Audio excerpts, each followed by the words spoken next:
I might give my two-word answers. Hello, everybody. We'll wait for a few minutes, but since it's recording, we'll say hi. Hi, everybody. We're live right now.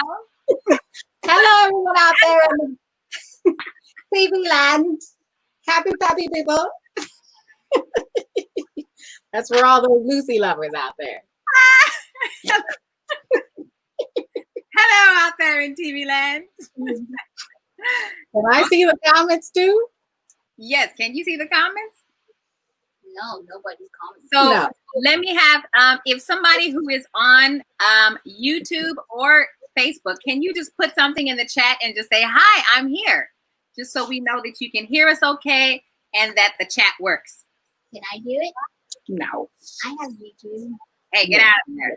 Oh, Zelman is on Facebook. Hi, Zelman. Thank you. Anybody watching on YouTube able Oh, to? there's live comments. Hi, Mommy. Oh, can you Hi, see? Zelman. Okay, great. Well, we're going to get started.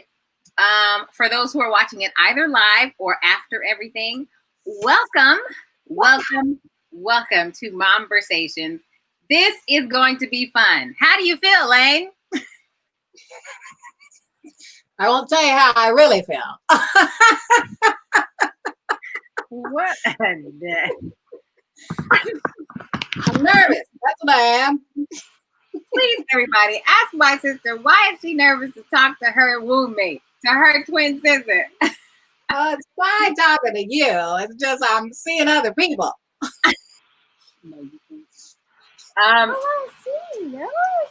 Now this is so congratulations, everybody. We both have kids, and they will probably be popping in and out of here. Okay, just say hi to everybody. Real quick. Hi, Auntie Lena. She wants- Hi, Mommy. I love you. Okay, Love you, Auntie Lena. okay. You like my phone break, Mommy? You like Get off, please. Get off. Hi, my Kathy. Facebook put my phone book together. Yes. Hi, Kathy. Hi, Kanisha. Hi, Mona. So excited. I don't know why. You got to encourage my twin sister because for some reason she is all nervous about talking to me on this camera. It's just me and a bunch of our friends. Of our friends. Like we're at home, no problem. We're at home, no problem. So, for those who don't know what you're tuning into right now, oh, Auntie Jackie is on YouTube. Hi, Auntie Jackie. I thought it was on YouTube. Auntie! Somebody watching on YouTube. Great. So, for those, if you're just tuning in, this is going to be probably a lot of laughing because we are silly together. I think we've gotten more serious as we've gotten older and we've gotten apart from each other. But you put us back together for a few minutes and we're the Bob's twins, as people have called us, and we're crazy. So, We've traded personalities over the years a bit, huh? personalities. Hi, Marcelina. Yes. So, you know, for people who know me, I'm like, ah! So I have calmed down, and Lena has taken on a little bit of crazy. She's more. Marquez! Hi, Marquez! Exciting. So I think we've now balanced each other out. And maybe Marcelina or people who have known us, Mona, who's known us for a long time, can attest to that or not. But I think we're more balanced, especially as we are moms. Yes. Love you, Marquez. He said 2 of the best moms I know. How special. I love you, man. Okay, let's get on with the interview. Sorry. We just going to be talking. That's Adam from high school. If you guys have any questions, feel free. Oh, and Adam. Adam is tuning in. Hi, Adam. We went to elementary school with Adam. Or junior high. High school, junior high, and probably elementary. Yes. So hello, Adam. But so there is an interview. I'm sorry. But for those who don't know, you're tuning into Mom-Versations. It says it right there at the bottom of the screen. So what is Mom-Versations? Mom-Versations, if you haven't had a chance to look, I think this is my 5th interview. The other ones will be either on my Facebook page or on my YouTube page. There's some that aren't on the YouTube page because we've kind of switched different venues and whatnot. But now all of them are going to be on YouTube and Facebook. So if you want to go back and watch some of those, we've had some great conversations with some great moms. So and hence we have one today. Junior high. Okay, that was junior high, Adam. Okay. So let me tell you about Mom-Versations. So if this is your first time tuning in, Mom-Versations is, first of all, hello, my name is Aretha Scruggs. This is Mom-Versations, and it's a show where we hear real stories from incredible moms making waves in our world, from entertainers to entrepreneurs and beyond. So you are now joining the Mom-Versation to learn how to live and thrive in motherhood and purpose, and how we fall and get up and fall all the way through that process. So, so here we are, and my guest today needs no introduction. Everybody, those who know and don't know, I do have a twin sister. Yes, I do. It's funny. I never thought I'd get to my life, any part of my life, where some people didn't even know I had a twin sister. But I am now in that part of life. Hi, André. From Brazil. Hi. I got my people from Brazil watching this. How fun. But yeah, I didn't think I'd ever get to a place in life where people didn't know I had a twin sister. Because if those who didn't know, I mean, Adam probably can attest, because he's known us for so long. Like, we were inseparable. We've been inseparable since we came out together. We probably were holding hands on the way out. For those who don't know, from like birth until 18 years old, we dressed the exact same. We wore the same clothes. We literally stood in front of our closet looking, and we say, well, what do we want to wear today? And then we'd sit there and fight about, what are we going to wear? Like, no, I don't want to wear that, but I want to wear this. Rita mainly picked the outfits. I just said, all right. Okay, well, the truth will come out too, because Lane will be able to say what the truth is that she knew. But yes, we dressed alike our entire lives. I mean, all the way down to probably our sleeping clothes, whatever. So we just have lived life our entire lives together until the age of 26. Get this, 26, when she got married. And big old bad wolf Aaron came into the picture. How rude. How rude. How rude. Aaron came into the picture and stole her. He stole her, everybody. He stole her from me. Where's Aaron? Tell him get on. We can laugh about it now, but it was pretty painful at that. It was a Band-Aid ripping off. It was a Band-Aid ripping off. So at the age of 26 was when we really like started the whole process of like really learning how to make friends by ourselves. I mean, like 26-year-old adults, like finding out, what do I really like? What do I want to do with my life? What's my favorite color? What's my favorite meal? So we were answering those questions at 26 when some people had their whole lives to figure out those things. So very true. Tell you. So I usually do an introduction, but let me introduce my twin sister. People, this is Alayna Elam. She sometimes goes by Alayna Scruggs Elam, but she's Alayna Elam. She's been married for 14 years, September 30th. Woohoo! She's been married for 14 years, has 4 kids, 4 beautiful kids.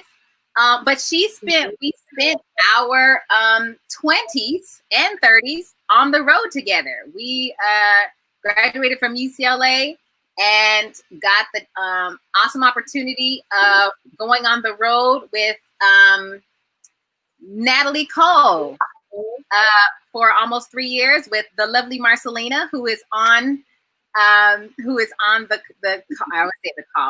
call and who's in the comment section. It was the 3 of us. We got a chance to sing with Natalie Cole, and then from there we just did everything together. We got hired to do all the BET awards and BET Celebration of Gospel for 10 years. We were in the house band and the singers. So if you've ever watched that show, you hear the people in the back singing harmonies. That was all of us, the 3 Scruggs sisters, and then one of the husbands. And then sometimes different men, but it was always the 3 Scruggs sisters. So Alayna has been my literally my womb mate and my right-hand woman since birth, but especially in my professional career, I have been able to take these risks and these jumps with my twin sister next to me. And let me tell you, it's been so fun. It's been so fun. We've been to so many countries together. It was always we land in a country and go straight to the concierge and say, what's fun to do here? And we would go and, not just. We did black water rafting in Australia or New Zealand. Was that New Zealand? We did all kind of stuff. Uh-oh. Okay.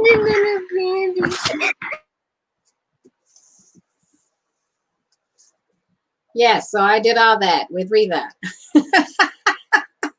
Yes, we did. Natalie Cole for about 3 years. We also sang with Anita Baker for, how long was that? Summer, few months. We were the first Sunday's Best. That was fun. Sunday's Best on B. We did a whole lot of BET shows. Almost every BET we were doing. First season. Yes. Yeah. First season before they moved to Atlanta. Before everything moved to Atlanta, we were the LA crew for BET. So we had a ball, and I did that all through being pregnant. I had 3 babies singing, so it's been an adventure. It's been an adventure, and let me just open up the door for you to talk, so you guys can hear it from her mouth herself. So that was sort of her introduction, the singing professional woman and the mom, and she also runs the human resources department. And in all of that, since we graduated at UCLA, she's also been the head of the human resources in the district attorney's office in Los Angeles. So we both worked there for a little bit. We would go on the road with Natalie for 2 weeks, and then we'd come back and be in our seats. And then we'd go on the road with Natalie for 2 weeks, and we'd come back. And so we did that pretty much our whole tour with Natalie. Thank God for the district attorney's office. They kept us on, even though we left. She has been a career woman, and she's been able to parlay both of those for a while. So let me hear you. I'm going to open up the floor. So our first question that I usually ask all of the moms is, so tell me about yourself. Hi, Willie. Hi, Rashida. So who are you? When did you fall in love with music, and how did you get started in the music industry? Well, for people who knew us at Faith Temple and the IE, we were the Scruggs Sisters of the Inland Empire. So we started singing at like 2 years. I think we were 2, 3, and 4. I think Mom says. Mom was on the piano. Dad was on the bass or sax or whatever he could get a hold of. And we had drummers from Jason Jones to all kind of people were our drummers. But some people say we were the Jacksons of the IE, of the gospel world. So, so that's how I started. I'm a natural alto. So I held down alto for the Scruggs Sisters, and we were the pits to TJ Scruggs. TJ, you out there? So, yes, we were the pits all growing up. And we didn't know no different. That's just all we knew. That was our norm. We were practicing during the weekdays. We went to school during the regular school day. We played sports right after school, and then we would come home and practice. And then Friday, Saturday, Sunday, sometimes during the week, was singing. So if we weren't at school, we were practicing or singing. So that was our whole life. That's all we knew. That's all we knew. So we were singing at all church musicals. We sang at anything local, the Christmas Tree Festival. We sang it. Our mom worked at UCR, so we worked at UCR or sang at UCR's everything. We sang at all of our basketball, football, all local sports. What else did we sing at? We opened anytime a big gospel artist came to town. We opened for Yolanda Adams when she first started. Winans, all kind of people. So Vicky Winans. So that's how we kind of started. semi-professional, but definitely started in the church. And as we got older, we didn't have a choice growing up. We didn't. Mom, you on here? We didn't have a choice singing growing up. We were forced, and I'm okay with that. It got me where I am now. But yes, we are forced to sing growing up. And you can kind of see it in some of our pictures. If you see all four of us together, we're going.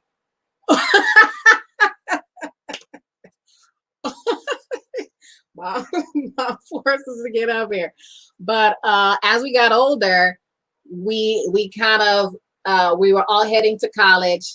Mom told us we always needed a plan B, so we all had to go to college. So we all went to college, and as we all went our own separate ways, music also kind of went its separate ways. And I went to college, UCLA, saying, I'm done with singing. I'm done with all that. Nobody knows me. Let me just go hide in the corner. I tried to run away from it. I did. I think anybody who's grown up doing anything tries to do that at some point. I definitely try to run away from it. Try to run away from church. Like, nah, I don't need all that. Nah, let me get away. And you can't hide. That is the reality. When you have a gift, there's no way of hiding it. Somehow, yes, God had a plan. Yes. Somehow at UCLA, people realized that Reith and I could sing, and then they had us singing at everything. So we sang at all their little performances at UCLA. It grew into leading the AAE vocals at UCLA, and we won the McDonald's Gospel Fest. What year was that? I don't know. But Two. it just kind of expanded. I tried to run away from it, but I couldn't. And it's just a part of me. I've always tried to keep singing going. It's like that undercurrent of my life. All through having kids, all through getting married, singing has always been that undercurrent. And even it came forward when we graduated college. And yes, like Rita said, we're touring around the world. Been to, I think, like 18 countries now. It's been a while. It has been. I love traveling. I love learning new languages. And yes, thank God for the DA's office, because that was my first job out of college. And almost as soon as I got the job, 2003, we started singing with Natalie Cole. So it was, sometimes we were gone for 2 weeks straight, 3 weeks straight, and I come back and still have a job. And at the DA's office, I came back and I had a promotion. See, that's the time. Every time she got pregnant. I'd go away, come back from singing, and somehow I'd have a promotion or a new opportunity. And I'd go away. I was pregnant. I'd come back, and somehow I had some new promotion or opportunity. That is all God. I didn't plan any of that. I didn't plan any of that. So I got up to running HR. I just left the DA's office in February, so now I'm in San Bernardino doing HR. But yes, it's been the challenge of trying to balance a career, HR career, balance being married, 14 years this year, balance 4 kids, and try to keep singing in there. It's been a balance, and it's been a huge challenge at different points in my life, but I try to keep it going. That's all I could do. But I'm a natural alto. Anything. Well, that's her. So she told you a little bit about her music career and how music has been a part of her life. Tell us about your family. Tell us about your current family. And you went a little bit into our Fordham, our Scruggs sisters. What was it like growing up in the Scruggs sisters? Well, it's very interesting when you grow up in not only a twinship, but you grow up in a 4-ship. Like, we were always together. If I wasn't with my twin, I was with the 4 of us doing something. And if it sometimes even expanded to our cousins, the 7 of us, Tia, Jules, and Sonny. So we were always in a group, always. So And at Faith Temple, we had our buddies, and the church we grew up in. It's always in a group. So I always grew up in a group. It was always a party. It was always a party at our house. We were always having a party. Someone was always staying over. Slumber parties. Outside of singing, we had a really fun life. So yeah, it was just lots of parties, lots of groups, and always being on stage. So the challenge with growing up on the stage, it feels like you always have to be on. Yeah. I don't know if anybody knows that. Yeah. Maybe you don't realize that. The people at Faith Temple, the churches we went to, we couldn't go anywhere without being like on. You're always on. Yeah. You always have to be dressed the right way, and say the right thing and do the right thing and sit up straight and walk in heels. We were walking in heels at I think 9 years old. I don't know, but yeah, that's the thing. There's a lot of pressure when you're always like on the stage. It's a lot of pressure to almost have to be perfect. Yeah. So I don't think people realize that, but that's the pressure kind of growing up in the way that we did, because we were always on. At Mom's job, people always knew us. Whenever we went to churches, people knew us, and they'd say, "You're Buzz Girls." And what happens when we walk into a church? And when we walk into a church, somebody will see us and say, hey, you come on up here and sing. There's two of you. Come on up here and sing. So you're always on. And there's a lot of pressure with that. I don't know if people realize that. And so when you're not on the stage, actually, it still feels like you have to be on. Even in, you always have to be entertaining. Hey. You always have to be trying to talk to people, and so that's the pressure of growing up the way that we did.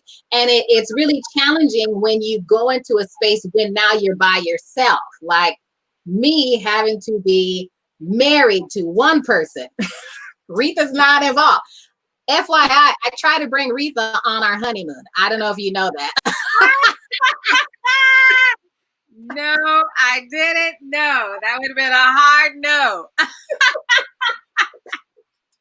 But it's very different to adjust to just being married to one person and being the mom. I am the mom of 4 kids, and when I'm in HR, it's just me. And so it's a challenge of trying to find myself. I really had to, as I got older, I really had to find myself, and who am I really outside of my group, outside of my twin, outside of the 4 on the Scruggs, outside of the cousins and our huge family. We were always in groups. So that's been the challenge of growing up, is finding out, who am I by myself? What do I like by myself? What, those things. I never really had a chance to live by myself. Retha got the chance. I never had the chance to live by myself and see how I would decorate a house. So for myself. So these are things I had to learn at 26 and up, and even I'm still learning of who am I by myself and not on the stage, and all that. So that's been an interesting growth process for me. What? That's one of my questions. You're flowing right into it. Can you talk about how has been the process of finding you? Is there a way that you currently that you said that it's been a journey? Is there a way that you intentionally practice showing up as yourself in a room or in your everyday? And how do you keep this practice going as a mom, as an entertainer, as a worship leader, or all these different hats that you wear? How do you show up? How do you practice that? Well, God has put me in positions and things where he's forced me, like physically forced me to get out of my comfort zone. Because I, by myself, sometimes I like to go into a hole and just disappear. Sometimes I just want to disappear and just say, leave me alone, world. But God's like, no, somehow he always forced me in positions to always be at the front. And I'm like, God, I don't want to be at the front, but he always somehow pushed me at the front, even at the job, the DA's office. I just wanted to do my work, but somehow he kept giving me leadership roles. And I'm like, all right, I guess, I guess.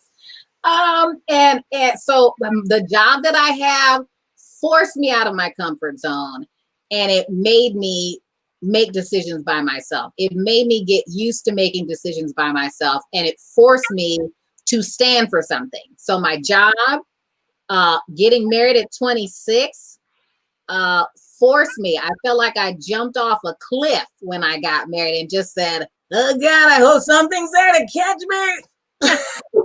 It really felt like I was jumping off a cliff. It was a huge risk to marry Aaron Elam, but it's been the best decision. It has. It's been the best decision of my life. It's taken me on a whole other path. I would have not, so many different things I wouldn't have had the opportunity had I not married Aaron Elam. So getting married, learning how to communicate. Marriage teaches you how to communicate, and it forces in your face. It shows who you really are. So it shows the good, the bad, and the ugly. Marriage does. So through that, I've been forced to look at myself and things that I need to change. And because I have the partner that I had, we've been working through it, fighting through it, communicating through it to who I am today. Really, marriage is the other piece. And then every single kid, I thought I didn't have enough room in my heart. I thought after having one kid, I couldn't fathom how could you add another kid in with how much love I had for Malachi. But every kid, I felt like I had 4 hearts now attached together. So every kid has forced me to stand up for what I believe and stand up for my kids and say, back off. I became a mama bear. I did. Every kid, I became a mama bear. And I'm like, you ain't messing with my kids. And that's the truth. Yes. Someone else, but not my kids. So every kid has forced me out of my comfort zone and forced me to grow up. So those are the 3 biggest things that have forced me out of my comfort zone. But as my church relevant said on Sunday, there's always that element of fear. There's still that element of fear with the growth and with moving forward. There's still that element of fear, but I have to physically push forward in order to grow. So I just kind of walk forward scared and keep going. Ooh, would you say that is that your practice?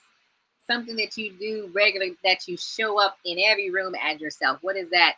Is it that going forward, whether you're afraid or not? Absolutely. All the years I've sung, I still get scared. And especially when I'm singing by myself and different adventures come, different singing opportunities come that I didn't have before. I'm like, but God is just little old me.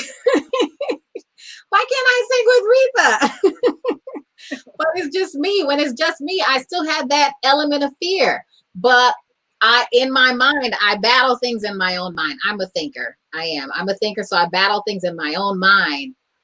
In my mind, I want to go into my shell and just go, no, leave me alone. But on the other side of me, it's saying, no, don't let that fear rule you. So I kind of put the fear on my back and just push forward. It's like a physical push almost, that I have to push forward in order just to get on the stage sometimes, or push forward in order to do like a training or discipline staff, depending on what it is. But I have to push forward in spite of my fear in order to make things happen. And each time I push forward, it just makes me grow just a little bit more. Awesome. Push past that fear, everybody. Yes. Audrey says, having witnessed you leading worship, you mastered being by yourself. You are gifted in directing the praise to him. Thanks, Audrey. That was another situation at Sojourn. I was the praise and worship leader. I led praise and worship, and Aaron was the musician. And so that really forced both of us out of our comfort zone. But it helped both of us grow and grow individually and together in music and just worshiping God together. So thanks, Audrey. She's from Sojourn. Uh, Yay. Can you, so let's talk about what does it mean to be a mom to you and what has balancing motherhood and even sometimes when you were touring a lot, what has balancing motherhood when you were touring and then even now, what does that look like? But what does it mean to be a mom to you? Oh, so much. I absolutely adore my kids. Absolutely adore my kids. They are why I do so many things in life, why I keep pushing forward, why I keep challenging myself and taking on new adventures because I want so much more for them. And for me, I still see them as a blank canvas that I just want to paint so many things on. I want to show them the world before they leave my house. Pre-COVID, COVID just ruined everything, but pre-COVID, me and Aaron would say all the time, we tell our kids, all right, 18, you gotta go. So mommy and daddy we're preparing you so you can be ready. So we saw them as a blank canvas of all the many things and many adventures that I could paint on their canvas. I wanted them to experience the world. Aaron and I had the dream for a long time that we would travel the world with our kids on our back and just go see the world and learn new languages and eat new different foods. We did get everybody a passport, but now we hit COVID, so I don't know. I don't know when we're going to be able to travel the world, but I have so many.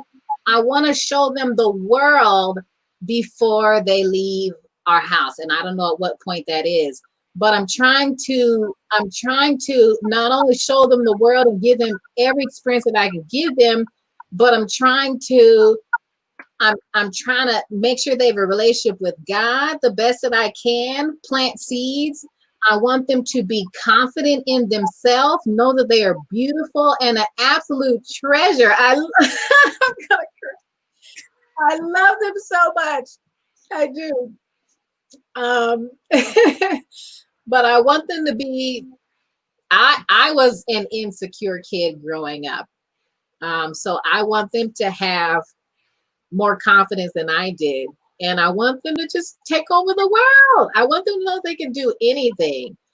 So I look for opportunities to give them new experiences, to help them learn new things and have fun. I like to see my kids have fun. So yes, we do have the Elam farm in our house. We've got 9 pets. We've got what do we have? 6 guinea pigs.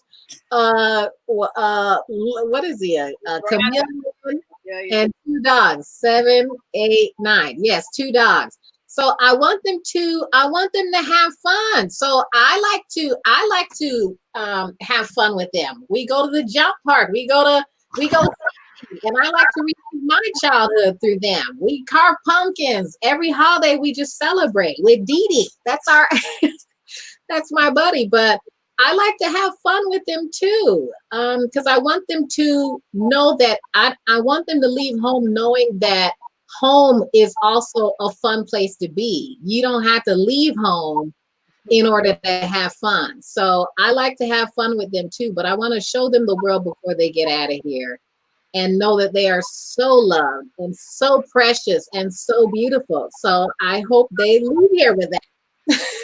I'm gonna start crying.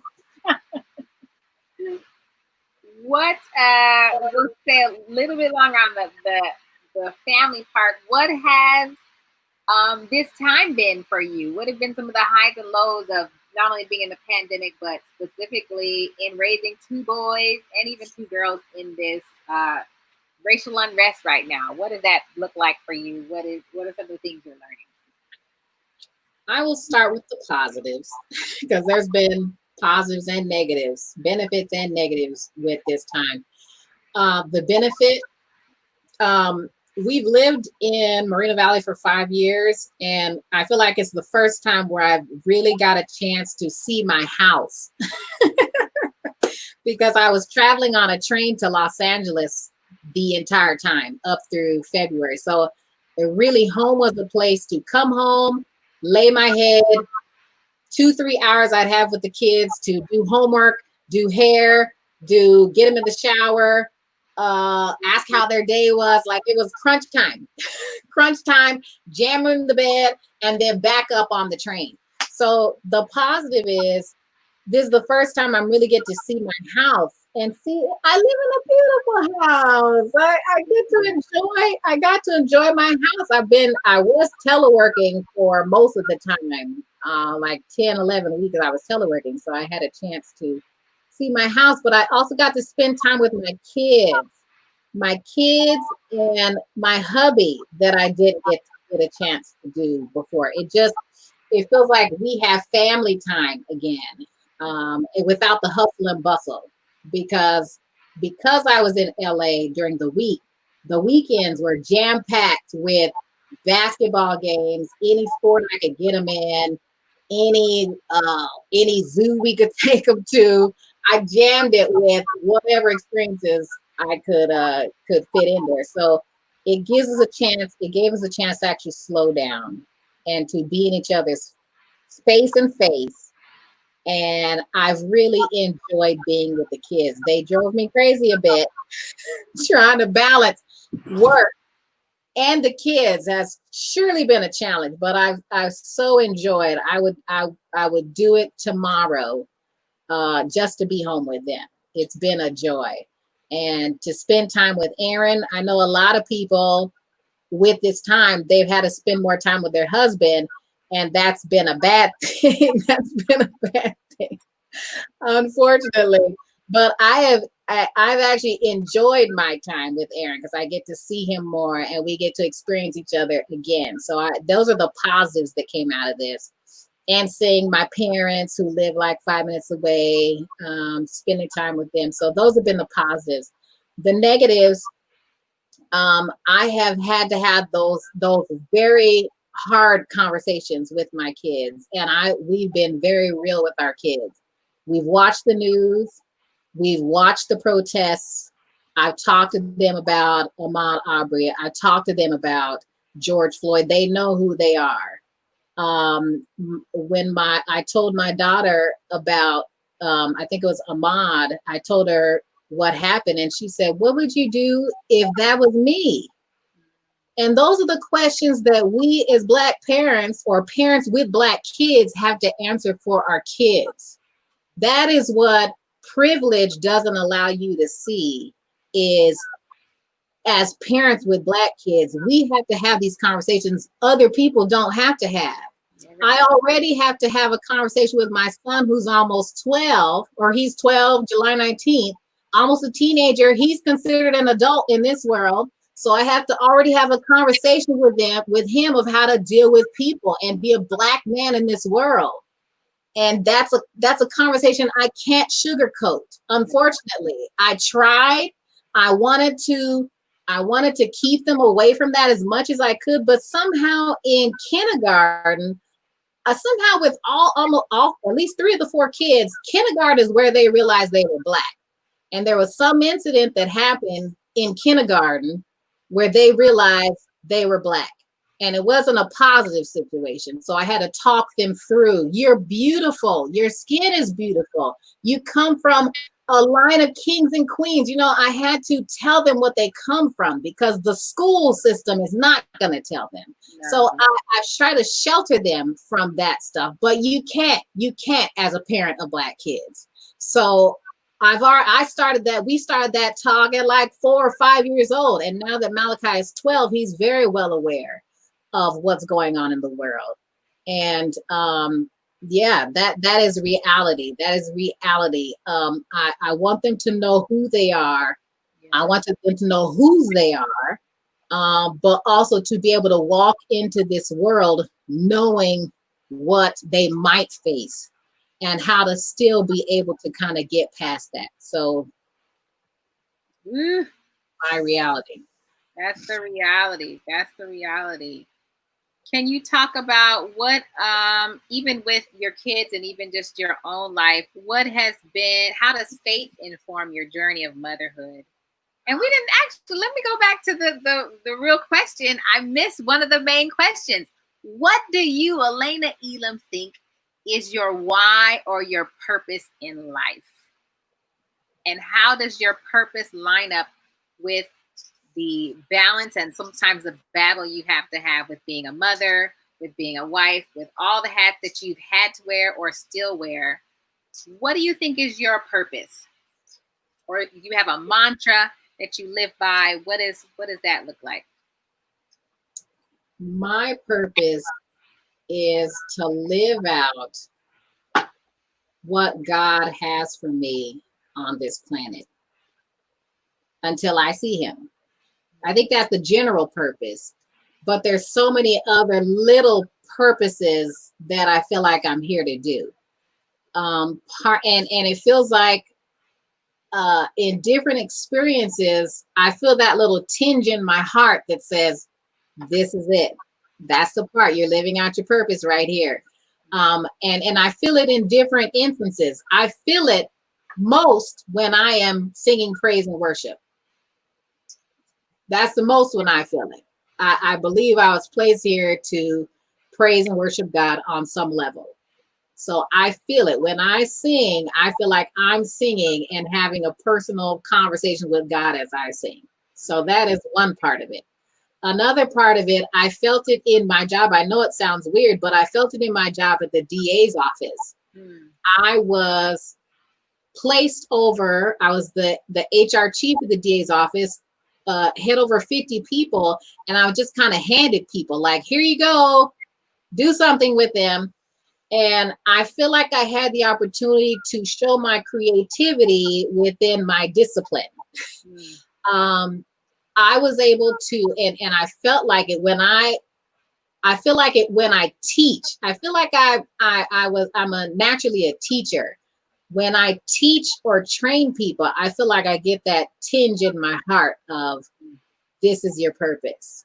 This is your purpose. So I feel like every time I taught a training, I taught a training on leadership, or I taught a training on different topics, I felt like I was walking in my purpose, and I felt it. I felt it as I was doing it.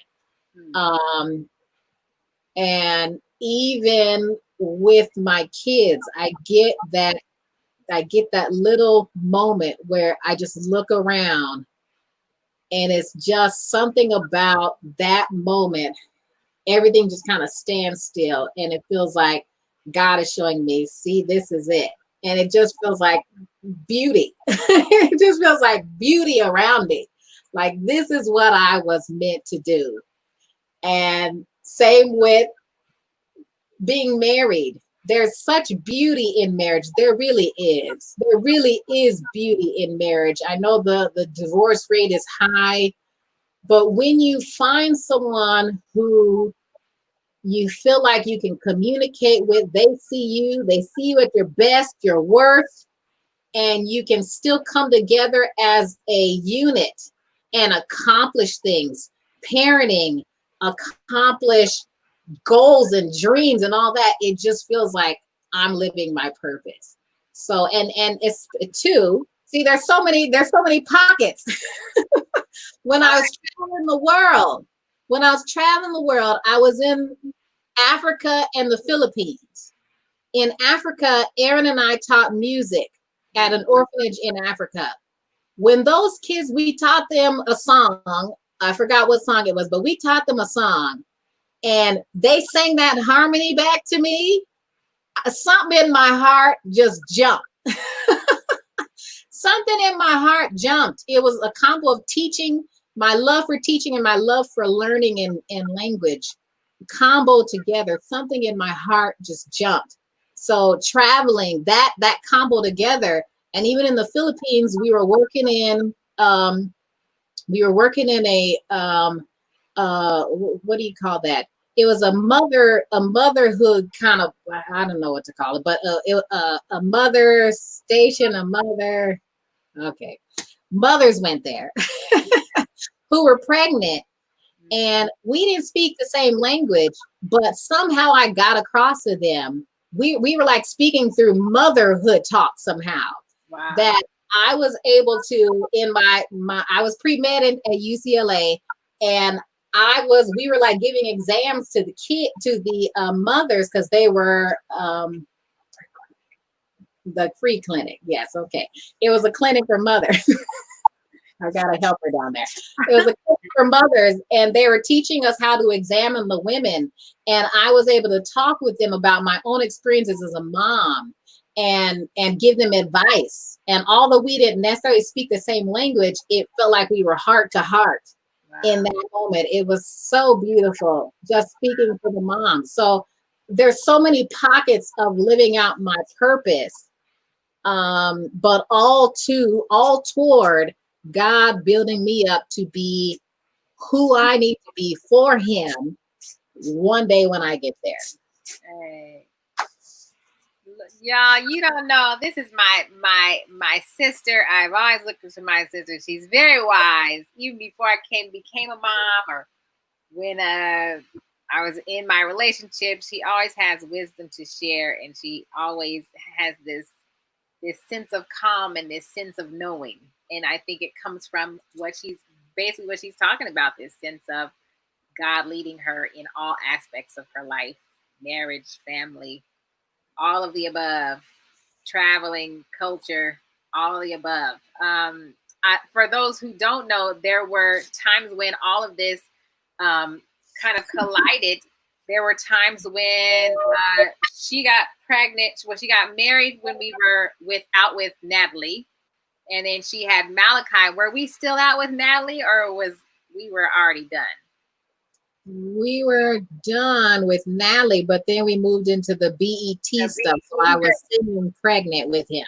Yes. So she's that's where I saw like true partnership of her, like not only being pregnant, and we'd be going through a show, and us sisters would take the time to take care of her. But Aaron was definitely a part of taking care of his wife and making sure that she got what she needed. But I totally remember at least one of the last jobs we did together when we were on tour with Anita Baker. And Anita, that was such, I think all of us, we were on tour. That time it was me, Alayna, and Brian Terrell Clark. Yes. And we would travel with her. She would call and we'd be like, okay. She's like, can you meet me here? She'd call on Wednesday and say, can you meet me here Thursday and Friday? We're like, yeah, where are we going? So I think at that time, she only had two. She had Malachi and Sarai. And I so remember the time we got that call, and we flew to Northern California, and we had to sing at some venue. I love this venue. Maybe someone knows. Grove. Oh, it was outside with all the trees, right?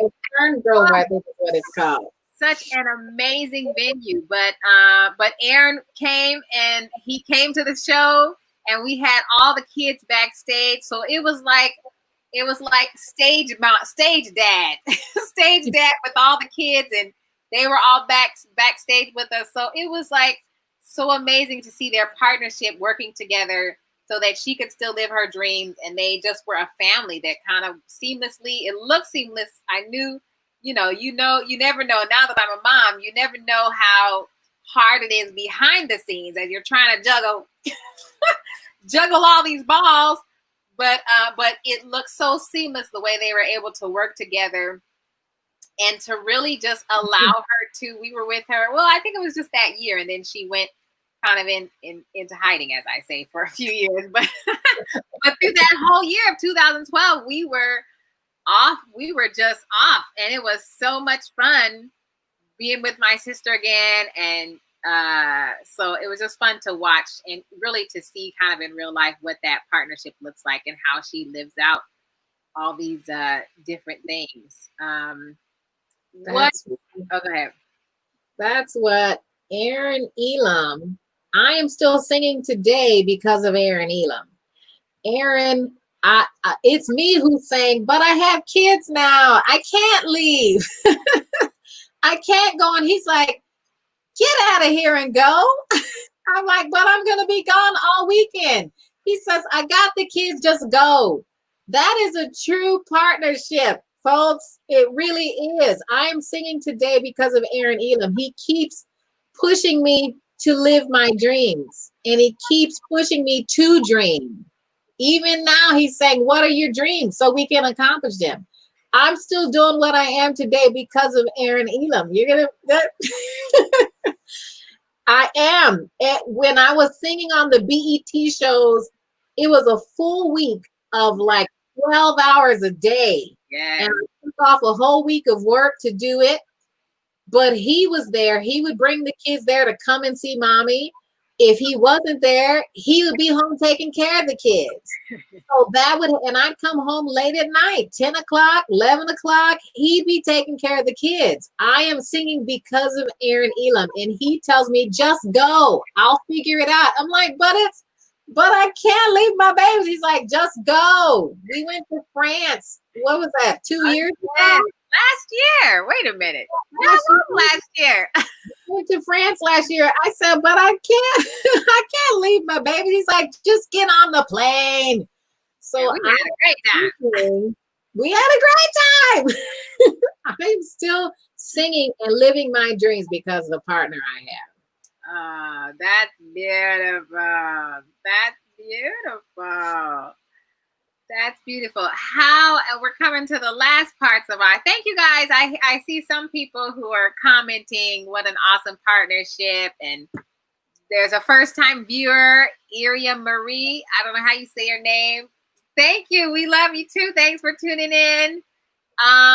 What would you say are, how have you dealt with failure along your journey? How have you dealt with failure? What is one thing you would say to yourself as a mother? Oh, well, there's two separate questions. But how have you dealt with failure along your journey? Of being a mom or life? Both. Oh man, there's been some low chunks there. There's been some low chunks. Through the people in my life, sometimes I feel like I just get into a hole and it's hard to get out of there.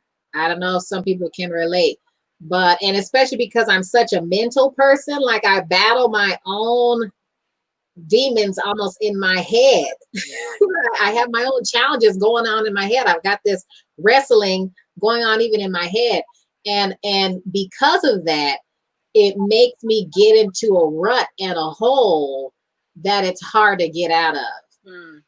And almost in a depressive state that it's really hard to get out of. And through, I've learned through being married, I've learned through talking to my 20, through talking to friends, I have learned that I have to get my thoughts out of my head and to my mouth. Because of the battle I fight in my own head, if I keep fighting that battle in my head, that keeps me stuck and just in a hole. So I've learned over the years that I have to force myself to get my thoughts out of my head and to my mouth to tell somebody. Ooh, that's good. I've had to learn that there's power in my words, and almost every word I speak gets me a little bit more out of that hole. I know for sure that the devil, the enemy's plan is to get you isolated by yourself, because it's easy to keep you in a hole and keep you in a rut. And that's what I lived for many years, in a depressive state or just stuck in a hole, just wanting to be just hidden. But by even just one word, sometimes it would just be a word, one word. There's power in just one word coming from my brain to my mouth and saying, you hurt me. Something like that. Or saying, I'm sorry. Or saying, help, help. just there's power in one word. And I learned that now I learn to adjust quicker because I know I've got to get the battle out of my head and speak it to somebody. Even if I tell my husband, if I tell my friends, I pray to God, I gotta speak it. I gotta speak it because there's power in the words. And that is what gets me out of my rut and gets me out of my hole and helps me kind of adjust quicker, is to stop fighting the battle in my own head and kind of speak it out. So that's one thing that I've learned. I've also learned to, God has really taken me on a journey of trust and patience. I didn't pray for it. They always used to say, if you want patience, don't pray for it. I didn't pray for it. No. Pray for it.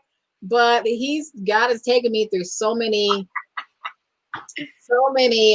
situations that I just feel like, I'm a person who is if I see a problem, I want to fix it right away.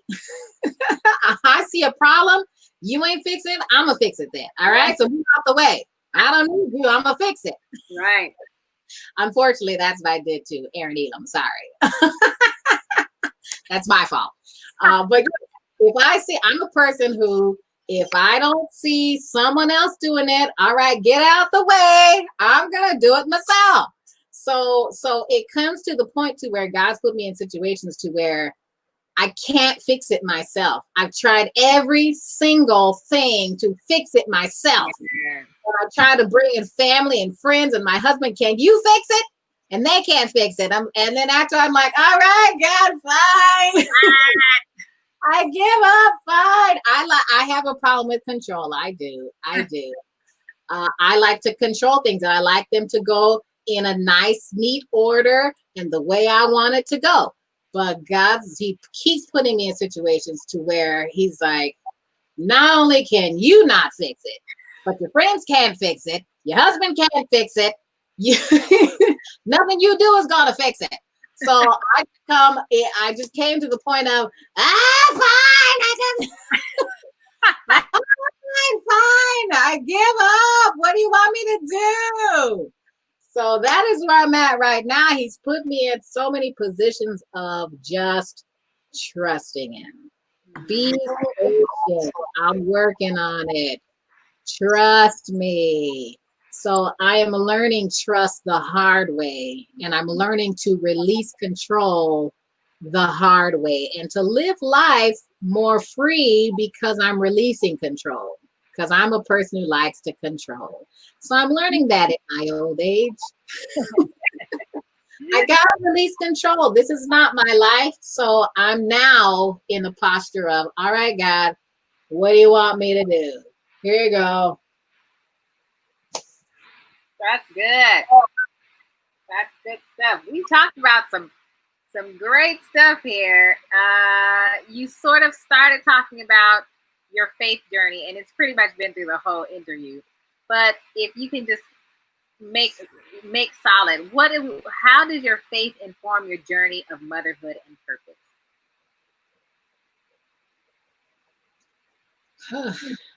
It always keeps it in all that I try to do for my kids and try to, have them experience all these adventures and painting on the canvas and let me have them speak 2, 3, 4 languages and let's travel the world and all that. It always keeps coming back to, well, what are you doing all that for?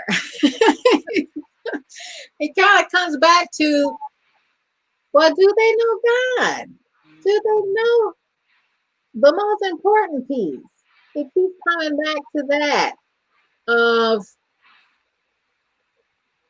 because God's been so important to me at different walks of my life, I want them to have that when they leave this house.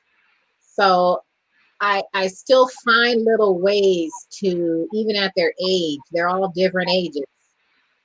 How old are they? 4, 6, 10, 12. Trying to find ways to plant little seeds. Plant little seeds. Do you know who God is? Who is he to you? What do you think your purpose is on this planet? Um, I asked them these questions, and it's interesting to hear their different answers. They're all at different levels, so you get all kind of crazy stuff. But I'm trying to plant seeds so they know what prayer is. They know who to call on, and they know who to go to when you're at the point of nothing else worked that you tried, nothing worked that you can try. This world is a terrible place at times, and you can't rely. There sometimes no hope in what's going on around you. So where can you find that hope? Where can you find that, even if it's just a glimmer of hope? Where can you get that? So I try to plant seeds in helping them know who to go to when they leave me, So I try to plant little seeds in all the other things that I'm trying to paint on their canvas. I gotta let them know whose they are and who God is, so they can experience him for themselves as they grow. And they can find their own purpose here. Good. Good. Well, we're down to our last few questions. What do you think is your greatest lesson you are learning in this season? It could be y'all, we just turned 40. I don't know if I'm supposed to say that out loud.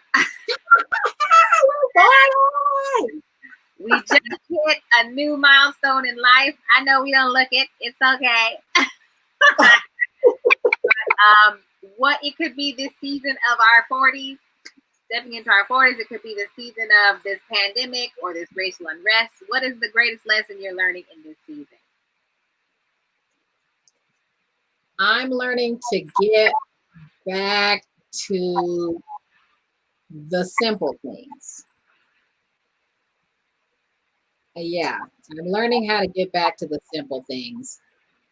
In spite of all the chaos and the crazy going on, it's almost like there was so much going on in my life. It was hard to really see what was going on and to look at the root of what's really going on. So it's like God cleared a whole lot of stuff out at this time. He cleared a lot of things out. I had more time with my family, more time with my husband. I had more time at home, time with just our family, and time with myself, where he's just clearing things out and getting back to the simple of, hello, who am I to you? Where am I in what's going on in your life? Hello, I'm God. Remember me? Getting to the simple of stuff. Yeah.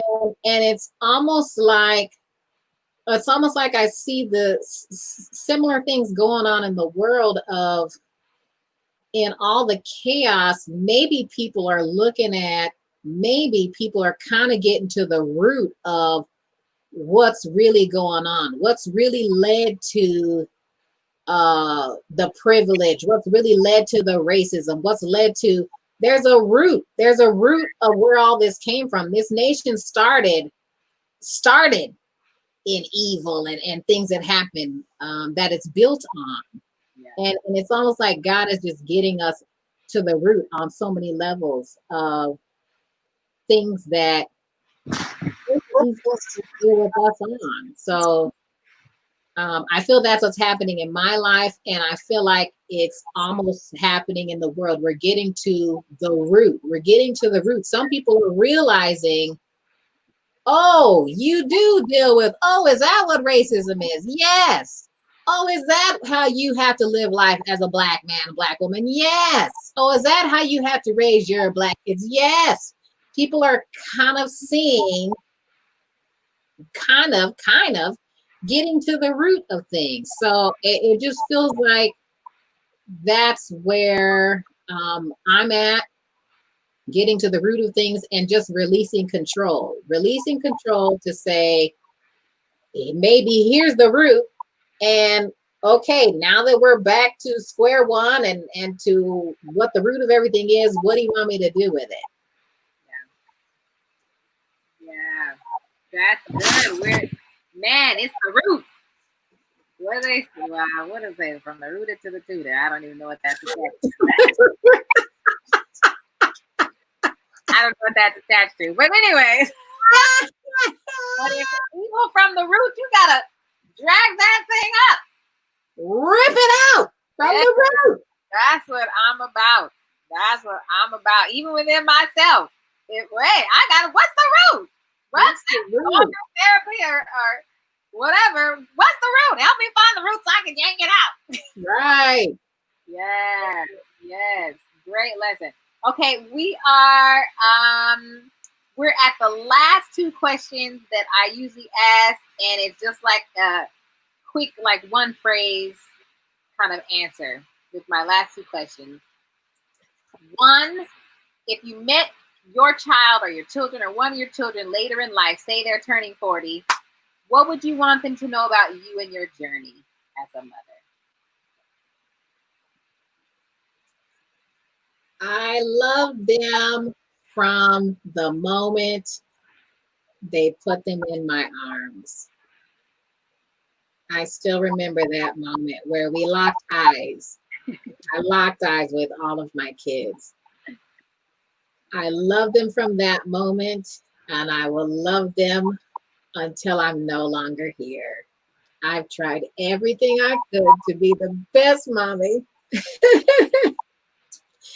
to be the best mommy I could be, to help them to be better than I was. So I hope they're better humans than I am.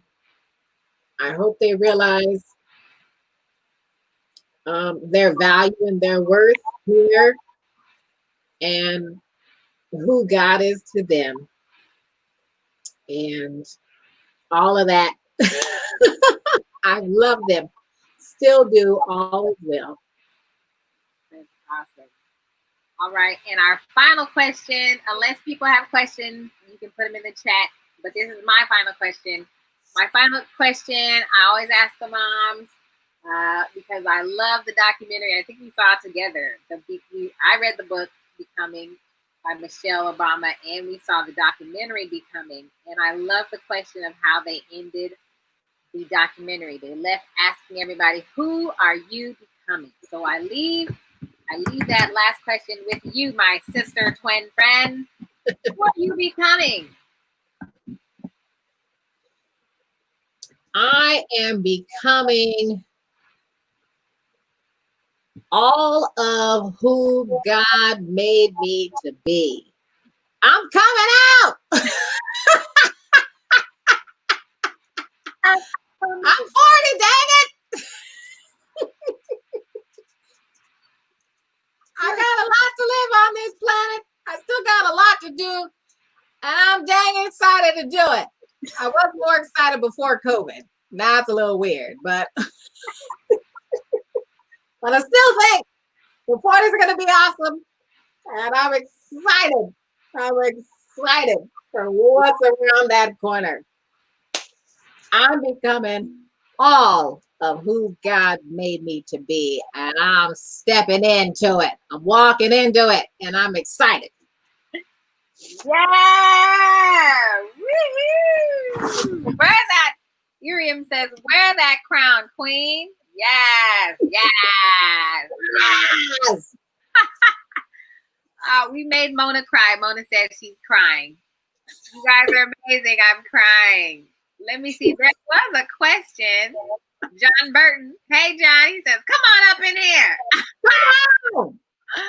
And Leonard Robinson says, how about a show called Dedications? Well, you should start it. I said the same thing. You should do that. I'm a mom.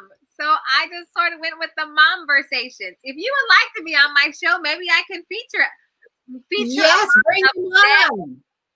I can feature a month of dads. So if you want to be on my Mom-Versations featuring dads, maybe I can do some sessions with some dads and hear your perspective. And Cynthia says she loves my sister's vision for raising children who are global, who have a global perspective. Yes. We are both doing that. We are about kids putting them on our backpack and let's go. Let's go. Yeah, we got friends here from Brazil now. I already talked to my sister in Brazil. We already talked about switching kids before they got here. So Imani's going to Brazil for some weeks, and I'm gonna get Isaac. We got plans. So yes. Any questions out there? I don't know if there's been questions, mainly comments. But everybody, this is Alayna Elam. Do you have any final thoughts to leave with the audience? Kathy says, I'm crying too. Gigi crying too. Gigi crying. I am a work in progress. I have in no ways arrived, but I am enjoying my journey with my crazy kids in tow. Kids and hubby and all in tow. We are the Elams. So there you go. We're special people.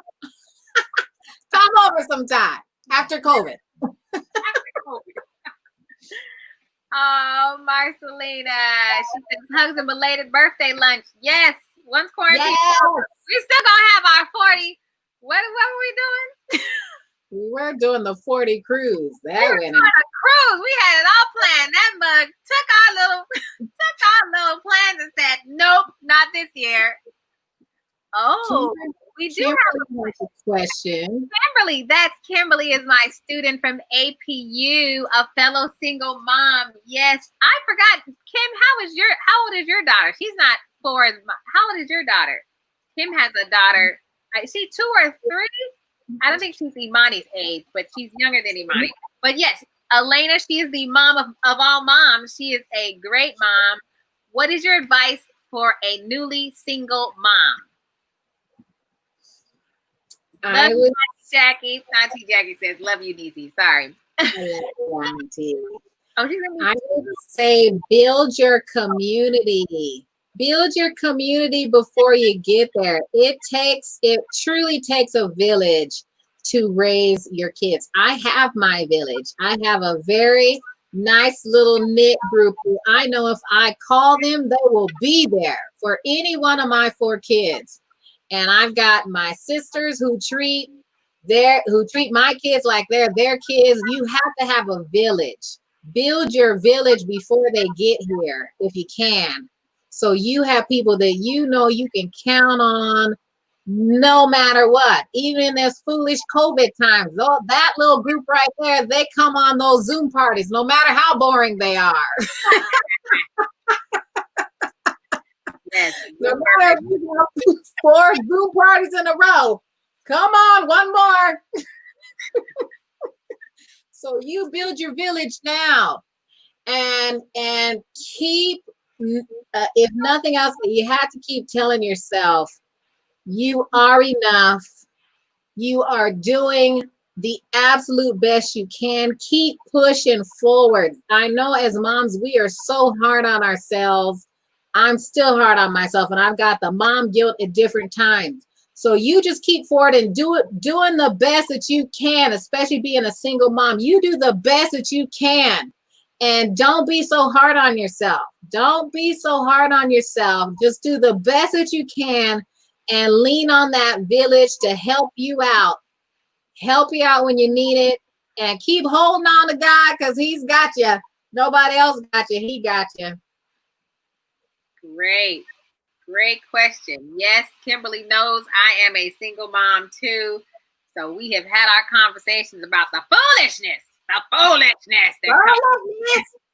Be honest with where you're at too. We gotta have at least one buddy you be honest with. That's right. gotta be honest. If nothing else, becoming a single mom makes that honest you comes out quite easily. Right. But Be nah. honest. How about nah? Be honest. Ask for help. Oh, that's right. She said, you sound like Aretha. She was always trying to get me to like me. That's right. That's You right. because sometimes the village ain't even there and it's just you in the room crying. Because Right. it's driving you crazy. Driving you plumb crazy. That's right. Or somebody else is driving you plumb crazy. Her daddy's driving you plumb crazy. So you got to be up in there and be like, self? Wait a minute. We got to come together. Whether it's having a good laugh, whether it's being okay with the honest cry them ugly tears. Wow. Ugly tears. And then when you done crying, even if it's tomorrow, then when you done crying, you get up and say, you know what? You ain't going. Then you stand up and remember who you are, whose you are, and dadgummit, I ain't taking this. Right on. Damn it, I'm going forward. And you fight and you get up and call somebody and say, I had a hell of a night last night. How can you help me walk forward? You're right. Because sometimes there ain't nobody. Sometimes there ain't nobody from the village to encourage you. What does that song say? Encourage your daggone self. Encourage yourself. Find that scripture. Find that quote. Find whatever. Even if it's just, as my sister said before, watch this thing. She said some good nuggets. Where sometimes all you got is one word. And you better scream that word out. Help! Even if nobody else hears you. You by yourself. Help! And sometimes it's just in screaming it out that you feel, now that made me feel better. I feel a little better. Or just screaming. I can't tell you. Now it's become my interview. Sorry, back to you. And thank you, Rodrigo. Rodrigo says my hair is nice. Thanks, Rodrigo. Thank you, nice, Rodrigo. Hi, Rodrigo. We got Tony Price watching us. Hey, Tony, that's 2 interviews in a row. I appreciate it. Make it a roll, Tony. On a roll. Any other questions out there for the hilarious but very wise? I'm telling you, y'all, through all kind of ups and downs since my 26. It's only been 14 years, ladies and gentlemen. We're only 14 years old, me and Alayna. 14 years that we have actually been apart. Been adults. It is literally, we're only 14 years old inside. That makes sense. How did you get that? What's that make me? We're 14 years old. I don't know. But it's only been 14 years. I was talking to somebody else. It's been only 14 years that I've been making decisions by myself, that I've been living in my own shoes. Only 14 years. Otherwise, my whole life in existence was as a twin. Oh, that's a good question. Tony has a question for you. He says, what is most important? What is more important to you, being a mother or being a wife? Ooh, that's a good question. Well, I was taught in what I'm supposed to say. Marriage counseling. I was taught in marriage counseling that we have to keep our inner circle, right? If our inner circle is broken, we can't be whole for the rest of the family. So we have to do things to build our inner circle and keep that whole. I love being a mom. I would die for my kids any moment. But I know I do have to cherish that inner circle. Outside of the kids, outside of life, me and Aaron Elam, we got to keep that circle whole. And we got to do things to keep building that up. So, yes. Answer the question. Did that answer the question? No.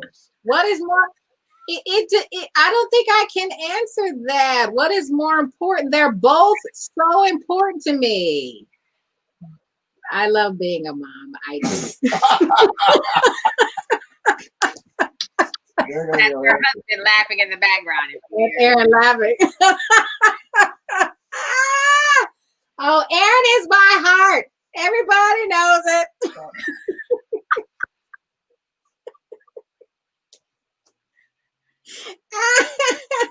I love you, Aaron Elam.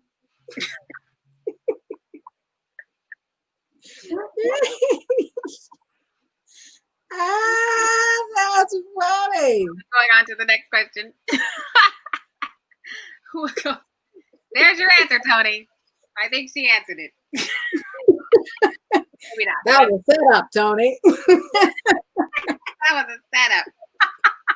Look at Didi, you guys are nuts.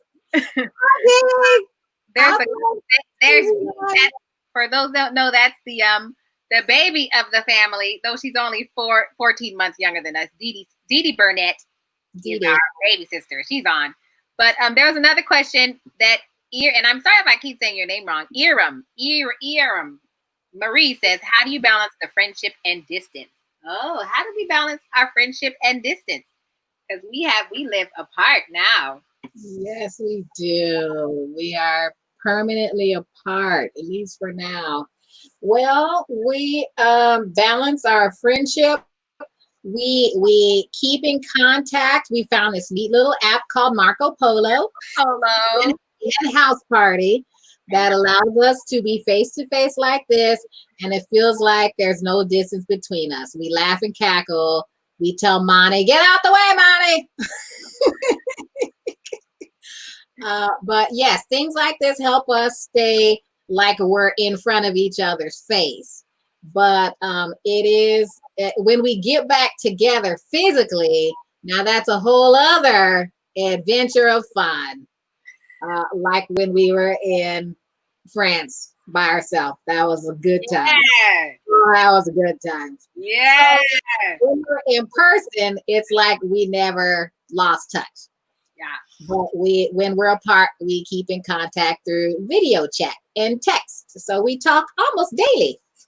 Almost daily. And that kind of goes with your question, Kimberly, because it's so hard as parents in general, but especially as mothers where kids, once you stop breastfeeding, they're still sort of on your teat. Your teat. They never leave it. But and that was probably weird. But anyway, but because as moms and on the dad vacation, we can explore it for dads. But as moms, you are literally always needed. And maybe that'll look different when our kids get older, but you're always needed. And so those times when you can have something apart from them, it's so important, especially as a single mom, but as a mom, having anything apart from them is so important because you forget, who was I? What do I like to do? Because now everything, instead of watching your favorite movie, all you watch is cartoons. I don't even remember. You forgot what it is to dress. Well, I have to dress because I'm on a stage and you forget to what it is to dress up nice or put on makeup or whatever because you're like, the kids run everything. And so it is those moments like that time when we got to go to France. Like it was like, oh my God, there's like 4 days where neither of us have any kids. Like people only see the twins again. And we're out traveling and get to experience France in just what we want to do with no one else going, well, mommy, I want a snack. Like you got to just be us. And so even if we got to plan that or something, even if it's just once a year, we got to find those moments. And yes, in dating for me, like I have to find those moments where it's like, okay, not just me and this dude. Let's find out who you are. Okay. Right. Anyways, And you do have to, I do get the mom guilt when when Aaron and I go on a date, I have to pry I have to pry at yes, honey. I have to pry at least one kid off of me. That is reality. Every time we go on a date, but why do you have to go? But why? They ask all the time. And Aaron and I made it a point to be pre-COVID. We would visit a country by ourselves. That was our goal. Visit the country every year by ourselves. And so we would leave the kids for at least a week to go and travel to another country. And that was, some people see that as selfish, but that was our way of keeping that inner circle. You have to keep that inner circle when you're married, when you have your significant other. You do. Otherwise, you don't build your inner circle. You don't build the two of you. It just slowly starts prying apart.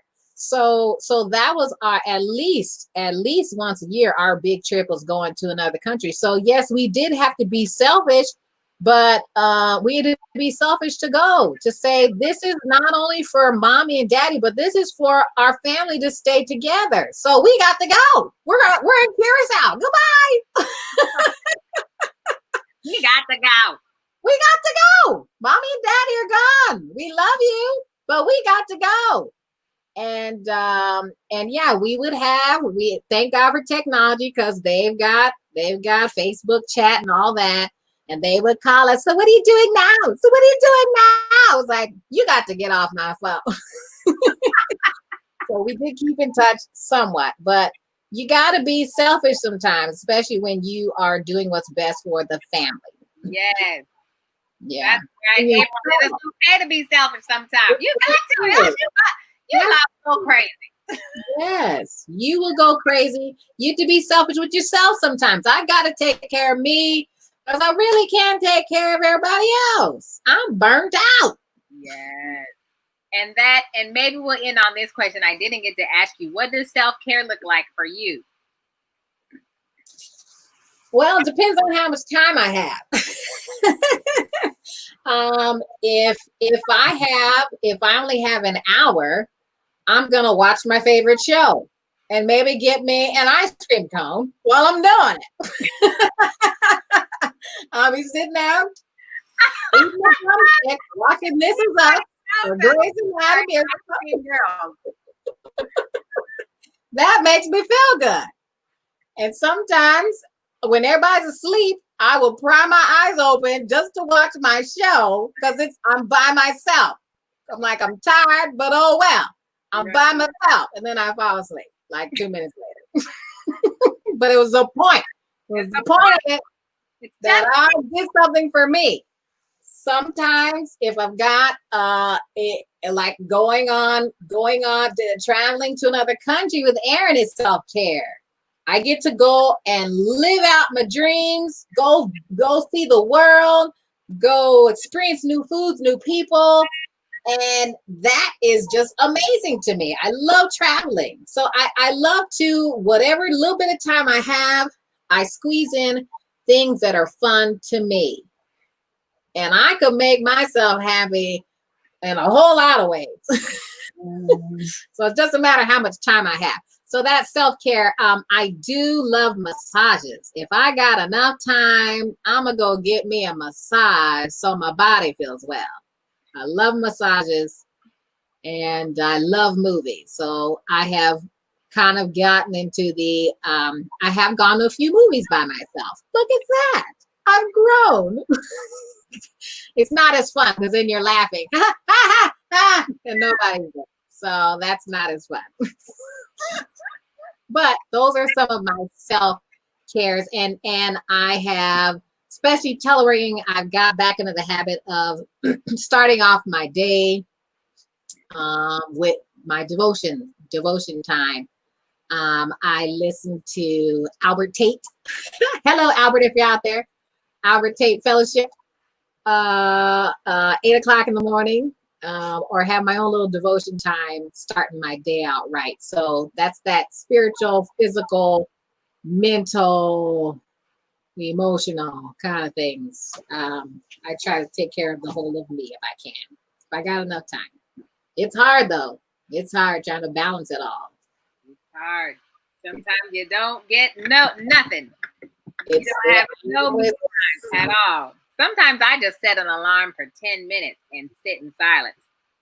Right. Or even 1 minute.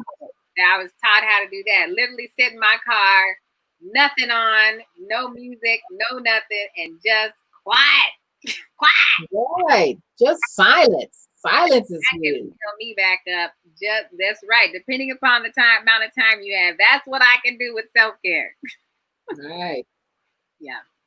Well, everybody, thank you for your questions. Thank you for being a part of this conversation. Thank you, Alayna Elam, for being available and saying yes. She was nervous, y'all. I don't even know why. She was nervous to come to that. But it has been so fun to get back. As y'all see, we are just crazy together. We like to have fun and we like to laugh. If you imagine us back when we were kids, when we had more energy, we were even crazier. In the world with our own language. We had our own language. Now our kids done took our energy, but but then we have our moments where it's like, yeah, let's go salsa dancing. We used to go. People don't know. We bad on the salsa. You miss it. You missing if you ain't ever been salsa dancing with us. Come on.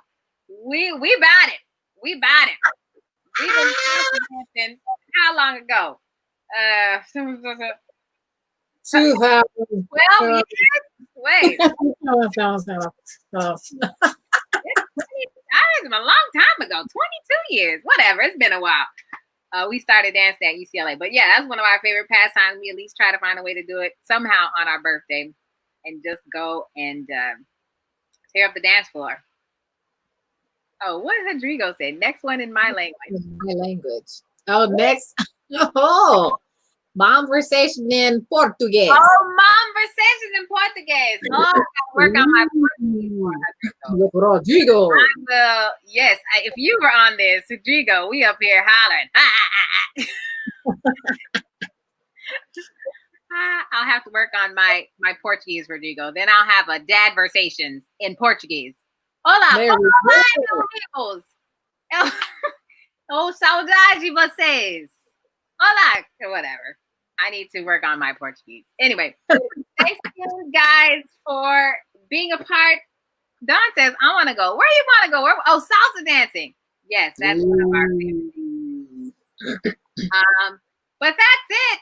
I've never been on a conversation this long. I usually try to end it after an hour, but it's been fun talking with my sis, and hopefully you've known a little bit more about my sister and a little bit more about me as you hear her talk. That's somewhat of my same sentiments. Same story. We just, yeah. She's his best friend and buddy because we just have so much in common. But then we have our differences where we have always been naturally different. But that's why it works. All right. Well, thanks, everybody. Hopefully this was fun for you, Sissy. I had a ball. That's tears. She got angry. She got passionate. I was crying. She was crying. It's okay. Thank you guys for tuning in. Thank you, Jesse. Thank you, Rodrigo, Marcelina, Mona.